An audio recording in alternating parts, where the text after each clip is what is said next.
నీ ప్రార్థనలు సెకండ్లో నెరవేరాలంటే, నీ అవమానం మహిమగా మార్చబడాలంటే, don't pray if you have a selfish ambition. Associate your need with the glory of God. దేవుని మహిమతో నీ అక్కర ఏం చేయాలా జోడించు. నీకు అక్కర ఉందండి, పిల్లలు దయచే ప్రభావ, పిల్లలు దయచే ప్రభావ, పిల్లలు దయచే ప్రభావ అని చాలా సంవత్సరాలు ఏడ్చి ప్రాణం చేసింది అన్న. ఒకరోజు ప్రేయర్ మార్చిందంట. అన్ని రోజులు జవాబు రాలే. చూసింది, ఎప్పుడు నాకు పిల్లలు దయ, నాకు పిల్లలు దయచే, నాకు పిల్లలు దయచే, నింద తొలగించు, పిల్లలు దయచే, నింద తొలగించు, పిల్లలు దయచే, నింద తొలగించు, చే ఈ ప్రార్థనలు మానేస్తాను. ఆ రోజు అనింది, అసలు దేవుని మహిమ ఎక్కడ దొంగిలించబడుతుంది? ఏలి తర్వాత పిల్లలు లేరు ఇక్కడ. దేవునికి ఒక యాజకుడు లేడు. దేవుని మహిమ రావాలంటే ఎవరు కావాలి అక్కడ? ఒక దైవ భక్తి కలిగిన ఒక యాజకుడు కావాలి. ఇప్పుడు తన మనసు అంతా దేని మీద నింపుకుందండి? దేవుని మీద ప్రేమతో నింపుకుంది, దేవుని మహిమతో నింపుకుంది. అప్పుడు అనేది, అయ్యా చూడండి, ప్రేయర్ మార్చేసింది. ఏమని చూడండి, 1 Samuel 1:11 ఇదండి ప్రార్థనలు రేంజ్ మారి.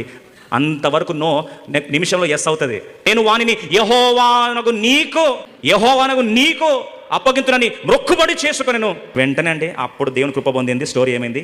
మారిపోయింది. నాట నుండి దుఃఖముఖిగా ఉండటం మానేసింది. ఇది ఒక్క సీక్రెట్ అర్థం చేసుకుంటే చాలు.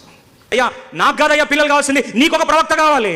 నాకు కాదయ్యా బిడ్డలు కావాల్సింది, నీ మందిరానికి ఒక బిడ్డ కావాలయ్యా. నాకు కాదయ్యా సంతానం కావాల్సింది, అనేక మంది ఆధ్యాత్మిక సంతానానికి పురుడు పోసే ఒక ఆధ్యాత్మిక విశ్వాస తండ్రి కావాలయ్యా నీకు. It's not my need, it is your need and glory that I'm seeing. నీ అక్కర తీర్చబడాలయ్యా. ఇస్తే ఏం చేస్తా? నీకే చేస్తా.